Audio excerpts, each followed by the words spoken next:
Hello, Josh, first and foremost, and everybody else joining us. The weekend was it was a great competition, as these derbies always are, and obviously the guys are very pleased with the 3 points. But we're still early in the season, and so for us, it's also very much an assessment of performance and cleaning up a few things that we felt like we didn't do at the level we wanted to do. It's recognizing and continuing to reinforce the things that we liked. Obviously, when you can do that inside of getting 3 points, especially in a match like this week with the emotion that it had this past week, that's a really positive thing. And that's, one of the things that we've been talking about is getting 3 points and still having conversations about how to improve and how to keep stepping forward as a group is important. And so that's what this week has been about. And we're obviously looking forward to a very good opponent who ahead of us in Chicago, who's been really stingy on the defensive side. And obviously has the caliber of players who can hurt you with the opportunities on the other side. So it's a little bit of looking back, but today's that day where we start to transition to look forward and start our preparations towards our next opponent. And on top of that, next week is just a busy week for us as Open Cup starts. So a lot of things that we're trying to prepare within our group, but really emphasis right now is on Chicago. Did everyone make it out of the game unscathed? I know there were a bunch of guys, like we said, cramping. It seemed that was the case, but are you worried or is anybody questionable for this weekend? Everybody made it out all right. There's like normal season, just little minor things that we manage from guy to guy, but in general, everybody made it out, and everybody was in training today, so it's nobody that we're specifically concerned about. Thanks, Greg. Yeah, thank you. Next, we'll go to Damian Calhoun.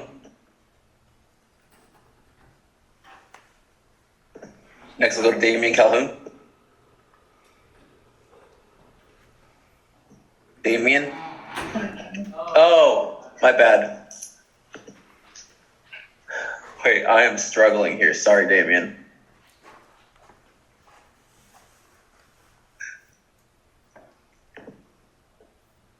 There you go. Wait. There you go. Greg, how you doing? Great, Damian. How are you? Just want to get your thoughts on Ezra. Going back to those early Galaxy years, any good stories you want to share with us? And are you surprised the way how he has his team playing so far? First, Ezra, first and foremost, wonderful human being. I imagine, I haven't obviously been around him in the coaching environment, but I imagine he's a fantastic man manager, clear in his ideas. It's been good to see him have early success and to get that group at least, stabilized. Obviously with Junior joining him from our club this past year, it's a coaching staff that I'm rooting for. Not this weekend, but in general that I'm rooting for.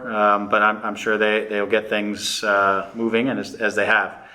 As terms of playing, I used to love playing with Ezra. He was in our league, he was one of the first real guys who was a super attacking right back, who would get forward, who was on the weak side, because I was the left back, so I would just look a lot of times, and one of the things that I enjoyed doing was hitting the ball across the field. So the amount of times that I would hit the switch play from my side over to Ezra on the other side, who would be coming around Kobe, was it was so many times that helped create attacks for us that I loved playing with him. I loved his energy and positivity, but also the way he loved to attack, which I think suited the way I played the game. So I thought we were a good pair, even though we were on opposite sides. So I've been friends with Ezra and still talk with him all the time, when we see each other and in passing. And again, wish him well, not this weekend, but wish him well. All right, thank you. Mm-hmm. Next, we'll go to Nikki K. Hey, Coach. Following that up, just wanted to kind of get a sense of tactically what your guys' focus will be heading into this match.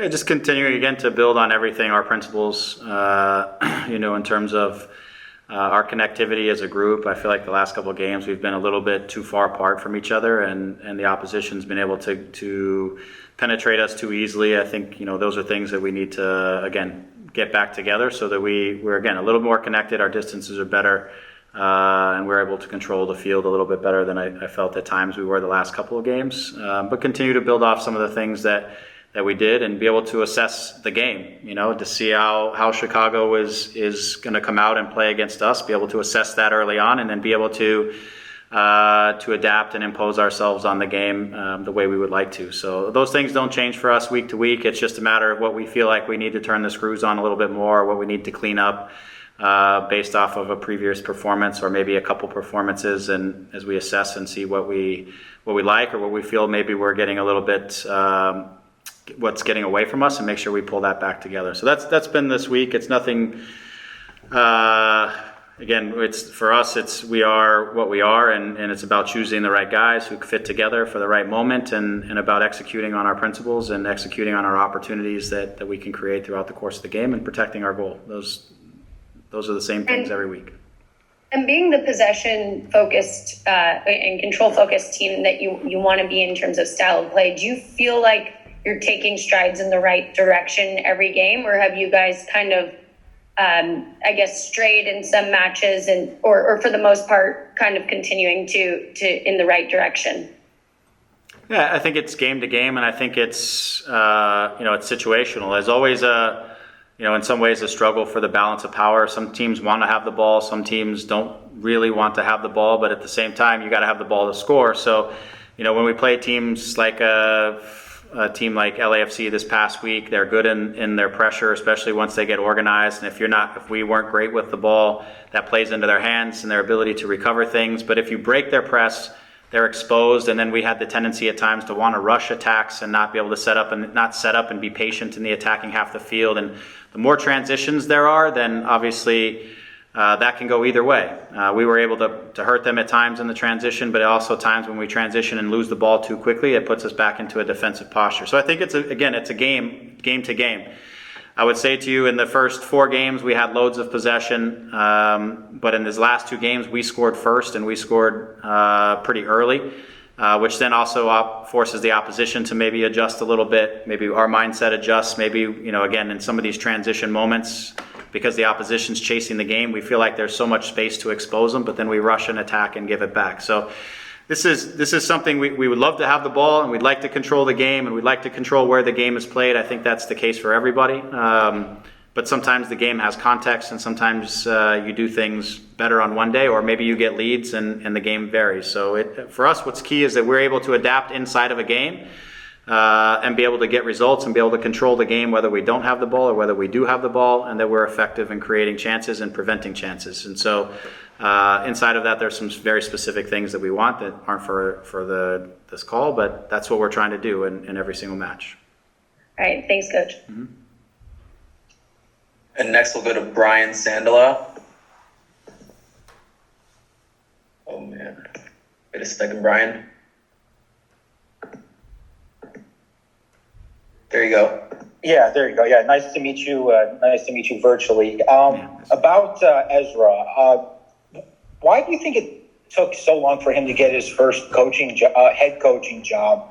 And just what was your personal reaction when the Fire were the team that finally snatched him up?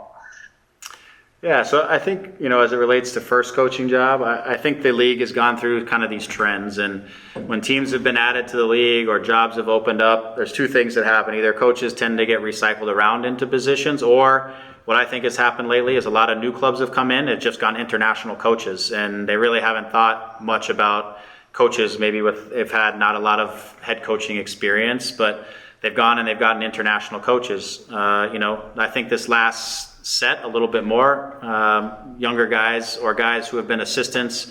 I'm thinking of Ezra, I'm thinking of Paulo Nagamura, I'm thinking guys like that I'm thinking Pat Noonan. These guys have been now given opportunities to step in where they know the league, they've been around the league for a long, long time, have now been given opportunity to lead teams. So I think that's been the same case for Ezra. A lot of these jobs have opened up over time, and teams have just looked for guys with more experience or international coaches. But I love seeing that the guys who've been around this league and have put in their time, have been assistant coaches, have developed their ideas, now getting opportunities. And guess what? Those guys are doing well.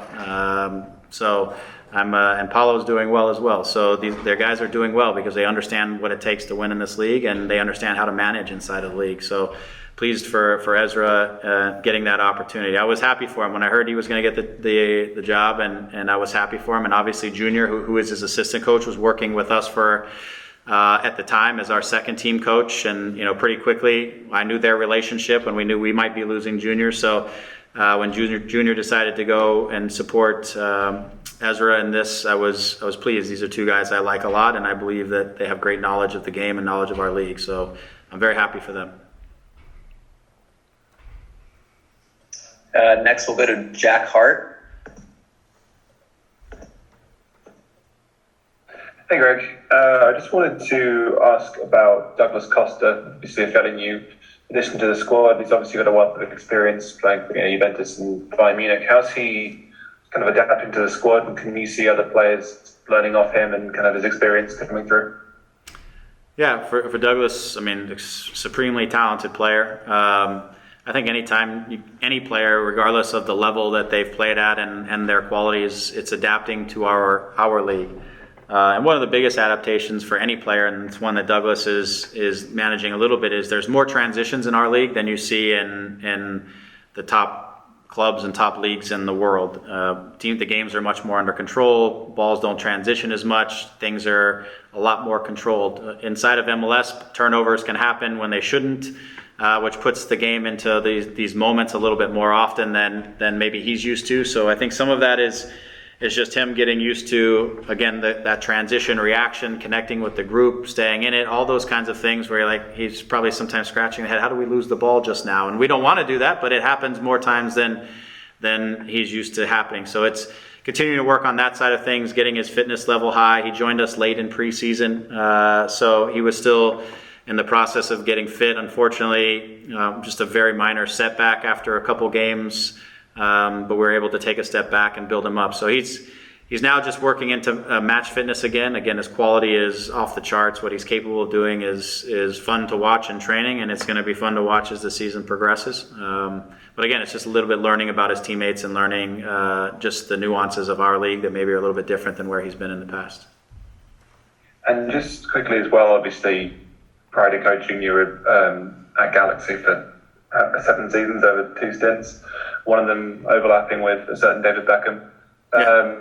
How much did you learn from him, not only on the field, but kind of in terms of leadership, which has helped you in your position now? How much did I learn from David? Yeah. Yeah, for me, it was a great opportunity to play with David at that time. Obviously, he was our captain.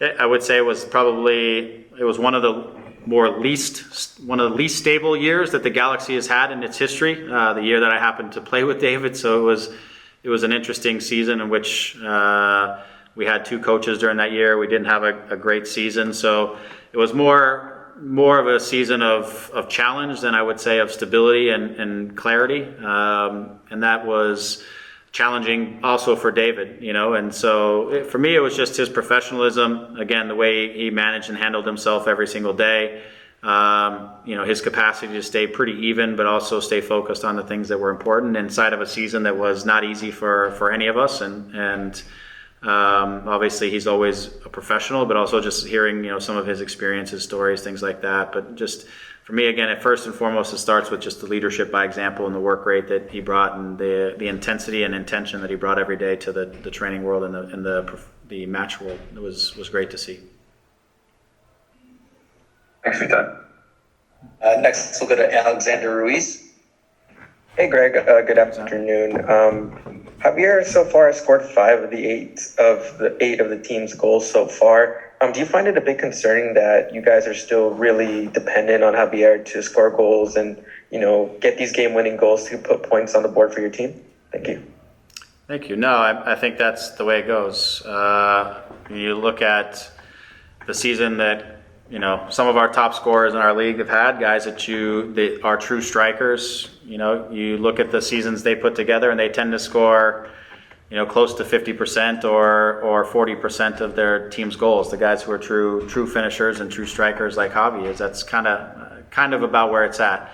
We need to support him more. We need to take more chances when we have the opportunities. Other guys have had opportunities to score and haven't been able to do so as consistently as we would like them to. So yes, we have to build up the supporting cast on that. But the goals that Javi has scored, a lot of them are team goals. They've set him up in good positions to be the finisher that he's capable of being. It's it's setting him up with the opportunity to make the runs like he made in Portland. He made 3-4 runs to get unmarked in the box, and we found him. So these are striker goals, and they're happening inside the box. He's not having to create like these worldies that would make me more concerned. Like if we were relying on Javi having to beat 3 guys and pin something in the upper corner from 25 yards out, I would tell you I'm really concerned about things. But these are team goals where he's scoring because of the work of the team and getting him the ball in these great spots, allowing him to make the movements that he's making. That's a positive thing for the team.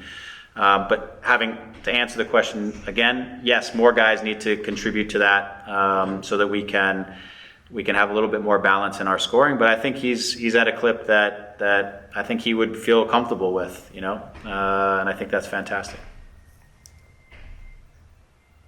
You got time for a couple more. Liz Jimenez next.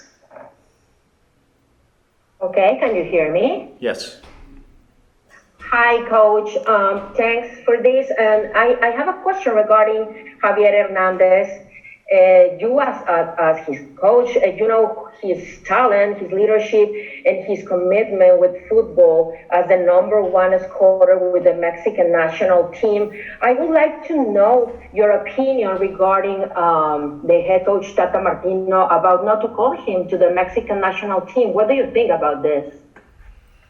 Yeah, I think these are decisions that are in the hands of the federation, and for Tata, he's got to choose his team and his lineup and who he wants to score. He's going to be accountable and responsible for the results, and ultimately those are his decisions. What he has is an opportunity, and we've seen that he has a striker who's in form with us, and it's an opportunity if he sees it as the right option to bring him in and bring Javi and put him in a position to help the Mexican national team. I know that's a desire and a passion for Javi's. He would love to do it. Javi's job is to keep putting goals in the back of the net and keep performing at a high level. And it's the coach's job, the federation, whoever the supporting cast. They need to choose the teams that they feel are going to help them win, because ultimately they're accountable for that. So I don't have an opinion because it's not my job that's on the line. My opinion is that Javi's in great form and would love the opportunity, but that's not who chooses the team, and how it gets chosen is not for me to decide. Thanks, Coach. Thank you. And last, we'll go to Gavin Good. Hey, Greg. Nice to meet you. Another Javi question. He's a pretty popular figure here in Chicago because of his successful history, of course. Sure. I'm just curious from your perspective. Everywhere he goes in the U.S., he's got fans everywhere. There's going to be a ton of people out there to see him in Chicago on Saturday. What is it just like watching him kind of own that role? Yeah, Javi is first and foremost, he's just a great human being. He's very passionate about what he does. He's an emotional guy, but he rides the wave of the game and his passion for the game, and he's accepted for sure his responsibility and on that side of things in terms of representing his community.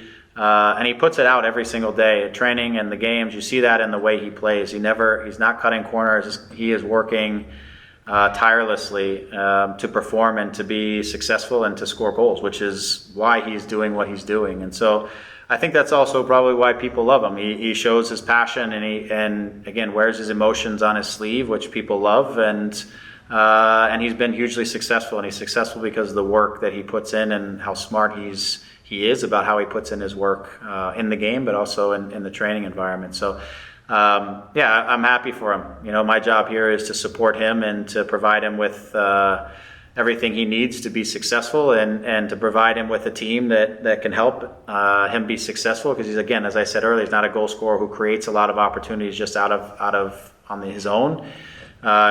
He's a guy who's a kind of a poacher, and his movement is extraordinary, but his movement is off of the actions of the team around him, and if the team is doing its stuff, then Javi is always going to be goal dangerous. And so that's my job, to support him. But again, his fans love him because of what he does, because of his emotion, his passion, and the way he works every single day. Just want to get your thoughts on the group coming off of Saturday's emotional, taxing win. Have you seen the group sort of refresh and regroup for this week here? No, I mean, very good, very good. We know that we have so many gap of improvement, not only because of the way that the game ended, as well because we want to set our bar every game as high as we can, and it doesn't matter. We can score as many goals and we have clean sheets and we can dominate the team. We always know that we can improve a lot. So I think the mentality is over there that if you are part of the LA Galaxy organization, your standards should be high. You're within the best organization. So, and we know next week is going to be 3 games in a week, so it's going to be very important. The depth of the squad as well. So so Greg can count on any one of us in every game to try to give our best and like I always said get as many points and as many wins as we can. All right, thank you. You're welcome. We'll go with Nikki K. Nikki, go ahead. Hi, Javi. Hey. Greg was talking about your goal scoring and obviously mentioning that all these goals are team goals. And I was just wondering how you feel the build up to your finishing has improved amongst your teammates this season, particularly. Yeah, way more. I think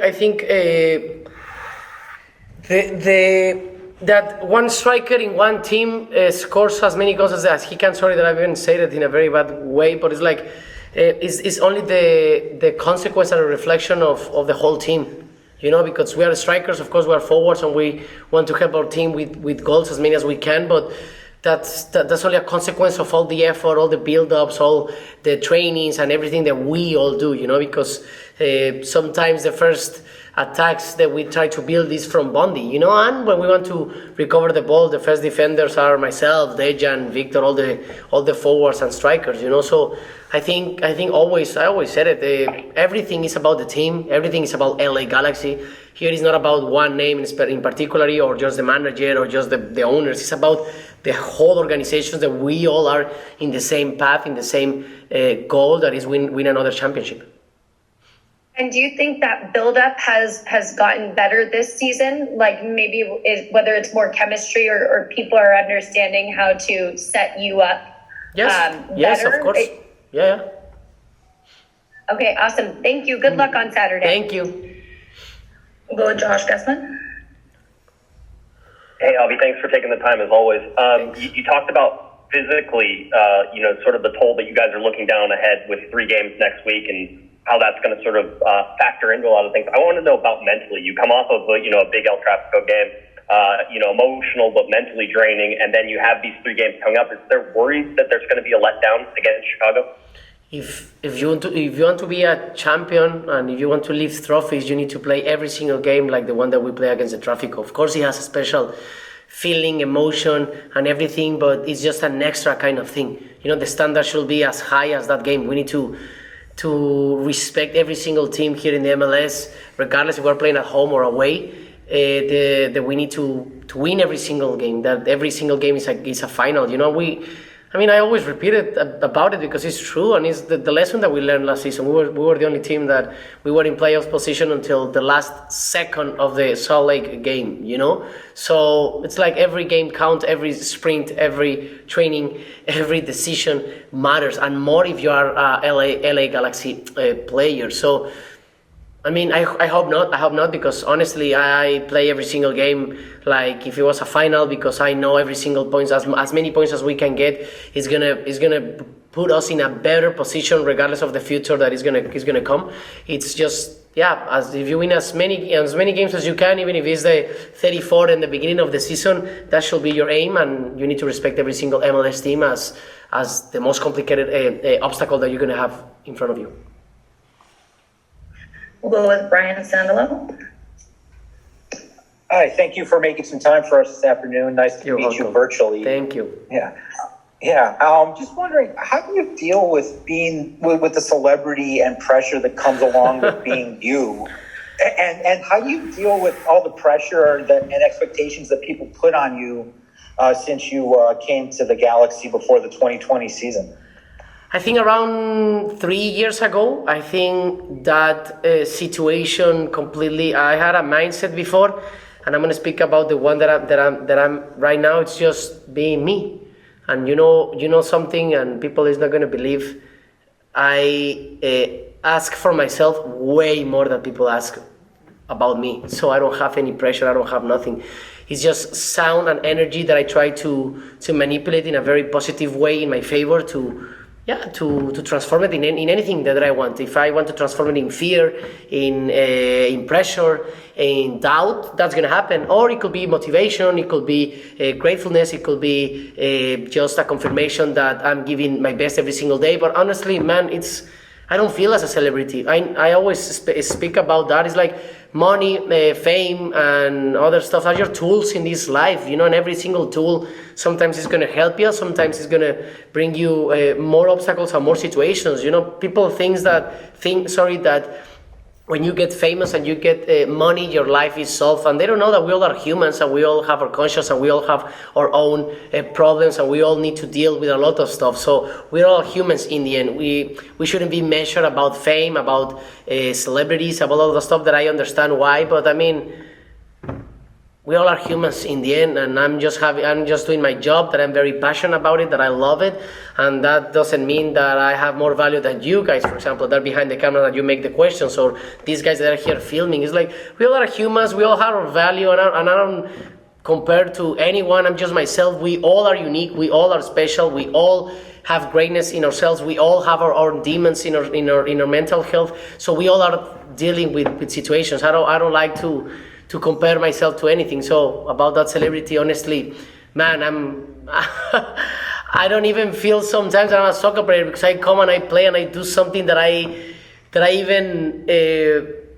eat inside my belly of my mom. Even soccer has been my whole life. It's been everything. So that mindset that I change is just self-love, it's just acceptance, and it's just like, I'm not perfect. No one is perfect. I have my light, I have my shadow, I have things that I'm proud of, and I have things that I need to control, so I don't do or decide wrong in the path of my life that I want to walk. So it's not simple. It's not easy. That's another message that I want to say. People think that problems get solved with fame and with money, and the problems that you have in that moment probably get solved, but you attract way bigger problems because you have more responsibility and you are in a different level of responsibility. But for me, it's just, I have one life, man. The only certainty that we all have in common is just going to exist once. We're going to die, hopefully later than sooner, but eventually we're going to do, and we should just come here and give our best, enjoy it, try to grow, and have every single time good intentions, and mistakes are going to happen, so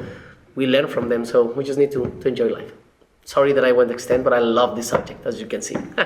More than just talking about no worries. The weekend, that I understand is very important, but for me, life has more meanings than just come here and scoring goals, Sounds good. Thank you. You're welcome. We'll take one more in English with Gavin Good. Hi, Javi. Nice to meet you. Thank you. That being said, you do have a lot of fans here in Chicago who are very excited to come and see you play on Saturday. I'm just wondering, what does that mean to you, and does that provide any motivation? Yeah, I mean, man, I know around the world, and everyone who, even if you're not famous, and even though that you're not an athlete or a singer or an actor or something, you always have more people around yourself that wish you more positive things than negative things, that's for sure. But the situation is sometimes he has more sound, when people doesn't support you than the people who really support you. So every single day I know, and I'm very grateful for the people who send that energy, starting from my kids, the people around me, the people that I love, my family, my friends, my team. Is like you can just start like expanding.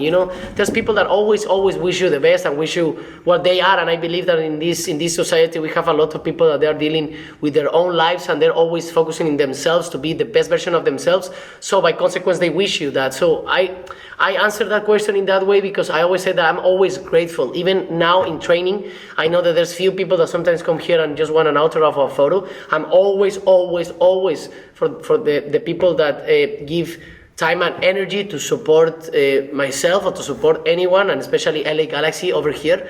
So that's why I want to say that even if they are in Chicago, that now we're going to be there, or they are here in LA, or they are in Mexico, or they are in China, or they are in whatever part of the world, I just want to say thank you to anyone who gives a lot of good energy, because something that I believe too in life is like whatever you give, you're going to receive it sooner or later.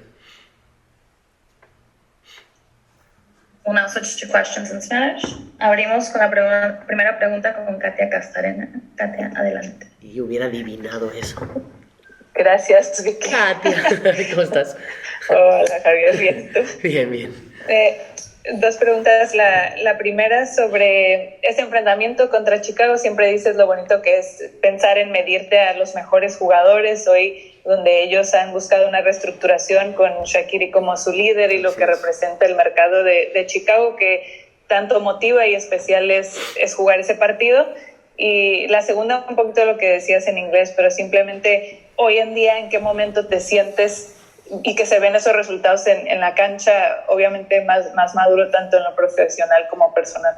Sí, a ver, primeramente, la verdad que muy contento y muy feliz de que un jugador como Shaqiri haya decidido venir aquí a la MLS, como siempre lo he dicho aquí. Al fin de cuentas, obviamente cada uno de nosotros, y da igual si también son jóvenes promesas o jóvenes que vienen subiendo de las fuerzas básicas de cada institución, aquí todos estamos con un fin común, que es el poder ayudar a mejorar esta liga para que siga subiendo el nivel, para que pueda seguir también expandiendo mucho lo interesante, lo entretenido que es toda esta liga con el nivel futbolístico, con estrellas como él y otros jugadores también, que cada vez hay muchos jugadores que vienen aquí a querer como desarrollar su potencial para después poderse ir a Europa, ¿no? Como un paso más acá, que es algo muy bonito. Y bueno, un partido muy especial en una ciudad donde, como me lo preguntaron en inglés, hay muchísimos paisanos, hay muchísima gente latina, mexicana especialmente, y que espero nos puedan ir a apoyar también a la Galaxy. Y si también van a apoyar al Chicago, bienvenido sea, ¿no? A mí me gusta jugar con estadios llenos, no importa si es en contra, como lo jugamos contra Portland, por ejemplo, o contra Charlotte, que fue como el récord. Así que es algo muy bonito enfrentarse a los mejores jugadores, y creo que es muy bonito de que Chicago tenga un gran jugador. Y luego de la situación en la que estoy, algo que siempre he querido mandar el mensaje es que de verdad me siento muy pleno, y la plenitud no significa que no tenga momentos tristes, momentos incómodos, momentos en los cuales también me frustro, que me enojo, que trato de trabajar muchísimas cosas internas mías como todos nosotros los seres humanos, que no significa que extrañe a mis hijos, por ejemplo, que no significa que extrañe a la gente que amo. Como te lo digo, no significa que no tenga una vida de crecimiento, que a la postre hay dolor para crecer. Tienes que vivir ciertos momentos a veces incómodos, a veces no son dolorosos, pero a veces sí lo son. Entonces yo estoy pleno. Yo creo que uno puede sonreír y estar pleno, uno puede estar muy excitado y estar pleno, puede estar muy enojado y también puede estar pleno, puede estar muy triste y puede estar llorando, extrañando, pero se puede sentir pleno. Y esa plenitud simple y sencillamente me la ha dado con puro amor propio, con pura aceptación y con puro enfoque de que yo vengo a amarme. Vengo a ponerme en situaciones en las cuales me hagan ser un mejor ser humano, y pueda crecer esta versión de Javier, de este avatar en esta vida, y por consecuencia obviamente con gente a mi alrededor que me van a ayudar a todo eso, y también como mi trabajo, como etcétera, como muchísimas otras cosas que yo las aprovecho para yo poder crecer. Así que la palabra que manejo a cómo estoy es plenitud, porque creo que todos podemos estar en el centro, a lo mejor a veces, de muchas tormentas y de muchos momentos turbios, y puedes sentirte plenitud porque es lo que está en tu control, que es ver hacia ti mismo, estar contigo mismo, amarte y bueno, y después si te puedes, o sea, tú no puedes dar lo que no eres, así que lo que quieras recibir, lo que quieras dar, lo que quieras hacer sentir, primeramente te lo tienes que dar a ti y hacer sentir a ti. Gracias. Ahora vamos con Diana Alvarado. Diana, adelante. Gracias, Vicky, gracias. Javier, ¿cómo estás? ¿Qué onda? Bien, ¿tú? Bien, oye, bien, muy bien. A lo mejor que voy a ser la mala de la conferencia de prensa, pero pues tenemos que preguntar. Bueno, al menos yo, después de haber escuchado ayer las palabras... Sí, es ese tema, ya saben mi respuesta, igual te la voy a repetir, pero es la misma. Yo sé, ya la hemos escuchado. Te la voy a repetir igual, no te preocupes. Pues. Pero si tú lo quieres agregar, bueno, eres bienvenido. Y después de haber jugado el Trafico y ese envión anímico, hablabas de lo que conversaron tú y Carlos Vela antes del partido, pero ¿qué conversaron después? Como lo dije después de la conferencia de prensa, se va a quedar entre Carlos y yo. Obviamente son momentos íntimos y muy privados, pero lo que pudimos transmitir en los pocos o muchos videos y todo fue que él es líder y cabeza de un proyecto muy importante, al igual que yo, y que vivimos en la misma ciudad y que hay muchísima rivalidad, pero que claro que se pueden separar las cosas, claro que se puede vivir un partido con mucha intensidad, con mucha pasión, con muchas emociones, pero que de eso se trata la vida, que después cuando es el pitazo final todos somos humanos, todos somos gente, todos tenemos que respetarnos, todos tenemos que amarnos y aceptarnos también. Hay gente que le va a un equipo, hay gente que le va al otro equipo, ganas o no pierdas o tal, a veces hasta la carrilla puede ser bienvenida, pero mientras no cruces una línea de faltarle el respeto a otro ser humano. Entonces yo creo que fue muy bonito que Carlos y yo pudimos mostrarle también eso a la gente, que los dos capitanes de esas dos instituciones no incitan a la violencia, pero los dos tratamos por ganar. No lo vieron a él, pero cómo festejó los goles que le anularon y también el último gol que se lo anularon, lo festejó como yo también festejé el mío, al fin de cuentas, como yo bien lo dije, pero cuando antes o después del partido todos somos seres humanos, todos aquí nos tenemos que respetar, aceptar y que sea bienvenida la diversidad. Así que eso fue lo que me gustaría obviamente repetir, que me dio mucho gusto que se pudiera ver que no debería existir espacio para la violencia, y como lo dije antes de ese partido, ¿no? Que no debe haber resultado, equipo, deporte, idea, religión o algo que nos hagan separarnos. Al fin de cuentas aquí todos venimos a lo mismo, a crecer y a disfrutar esta vida. Gracias. De nada. Y cerramos con una última en español con Per Ceballos. Fernando, adelante. ¿Qué tal, Javier? Buenas tardes. Buenas. Ya sé tu respuesta, pero no va por ahí mi pregunta. Hay mucha afición que te pide. El otro día en los estadios corean tu nombre y que no se entienden cómo por el momento futbolístico que vives no estés en selección. Y por eso, y para acabar ya, Javier, con especulaciones y con rumores y con todo, preguntarte directamente, ¿hubo alguna indisciplina en la última convocatoria que estuviste? ¿Hubo alguna violación, algún reglamento de selección? ¿Has recibido alguna notificación por parte de Federación? ¿O no has recibido nada, Javier? Porque por el nivel que tienes es inexplicable que no estés... Fer, gracias por la pregunta y gracias por todo eso. Y como siempre lo he dicho en el tema de la selección, yo como un jugador más elegible trataré de hacerlo de la mejor manera en mi club, la mejor manera en mi institución, como siempre me lo enseñó mi padre y mi abuelo, que fue, mira hijo y mira nieto, si quieres algún día llegar a la selección, tienes que ser uno de los mejores jugadores de tu país en el equipo en el que estés en cualquier parte del mundo. Así que yo voy a seguir haciéndolo de la mejor manera, voy a seguir trabajando, voy a seguir haciéndolo todo, pero créeme que mi cabeza está 100% en este proyecto y obviamente si llega algún llamado, pues bienvenido sea. Como siempre lo he dicho, si yo no quisiera estar en la selección, ya me hubiera retirado.